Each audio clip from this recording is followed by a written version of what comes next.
Hey,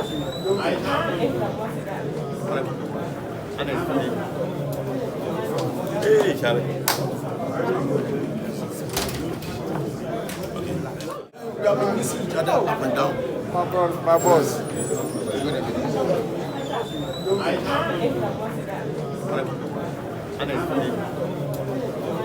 Hey, Charlie.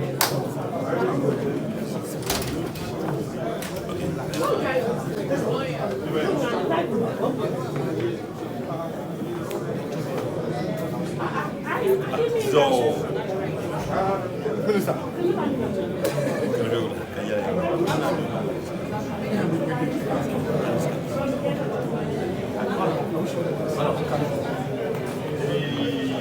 Are you coming?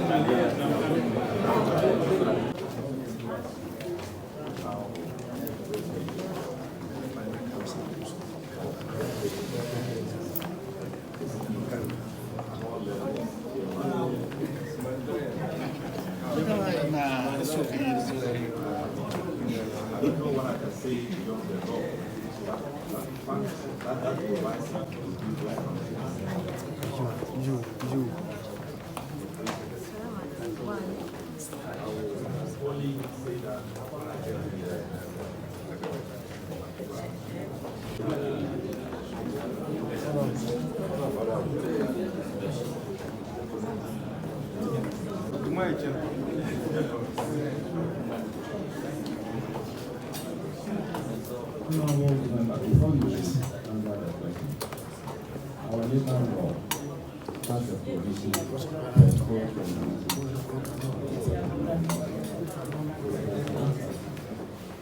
looking at this, how we want to be able to determine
the number of votes from its first time to this time, it tells you the kind of confidence that the young man is bringing to that ministry.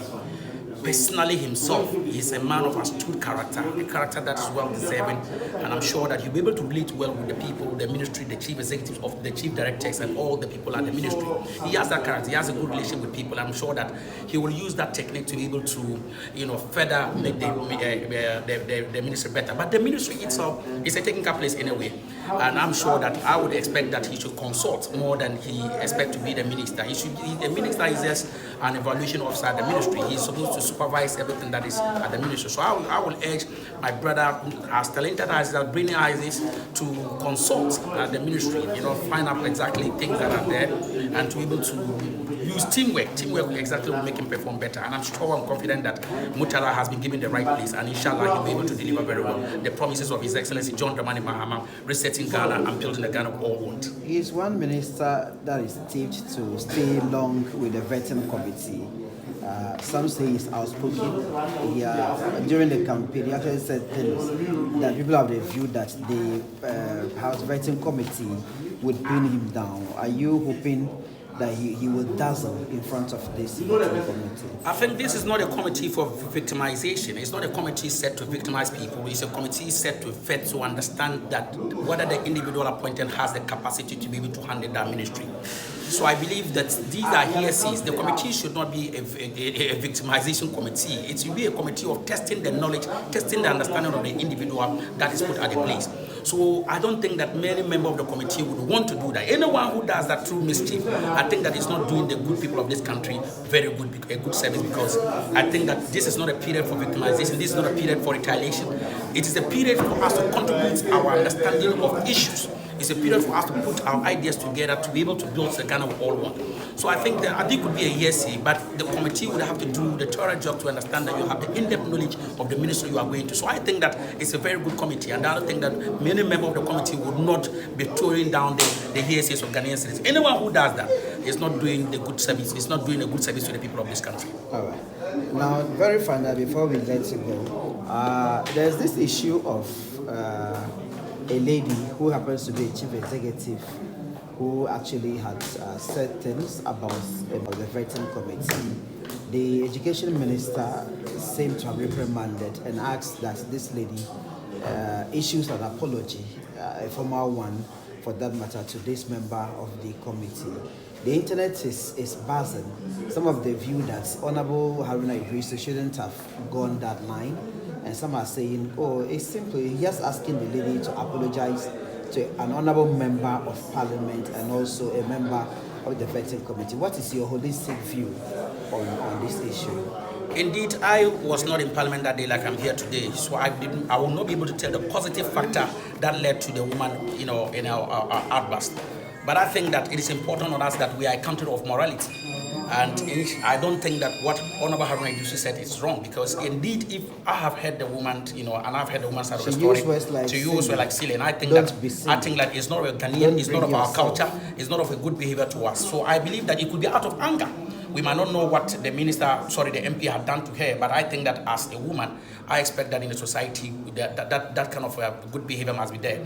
And for the aspect of Honorable Haruna Idris, I think it is also important that we advise ourselves, because he's grown up and he's to understand that His Excellency John Dramani Mahama is saying that he wants to build a government of consensus, a government that has the bystander attitude of people, no arrogance, no nothing. So I think that even a member has done that. I believe he was just trying to caution a little sister. And even in the statement, he says that, look, it is, she's a woman. She's appealing that the woman must must apologize to the MP affected. And I'm sure that that will be done exactly, because I also know the woman is also a lawyer who understands the basics and principles and fundamentals of life and how the whole thing goes on. I believe she'll be able to do that. But for the aspects you're talking about, at least the NDC we must learn to live as brothers or perish together as fools. We must learn not to continue to take our issues out of control by going to social media to victimize our leadership.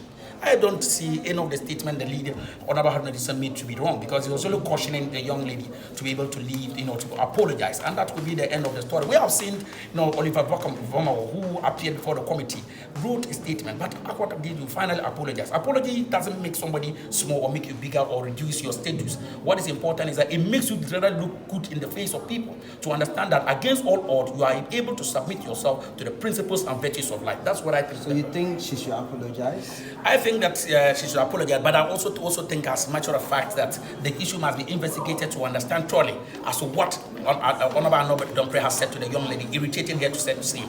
So if that is investigated and properly checked, and then ANNOH-DOMPREH is also the person who has caused this, mess, he should also as well apologize to the woman. But I don't think that the outburst. I have read a lot of it on social media. I think that at least as NDC, as together as we are, we must build ourselves together and work towards the victory of the next election, and not even talking about bashing upon Honorable Haruna Idris. But that as a young lady must apologize. I think that it is the right thing. I think she should do. All right. Thank you very much.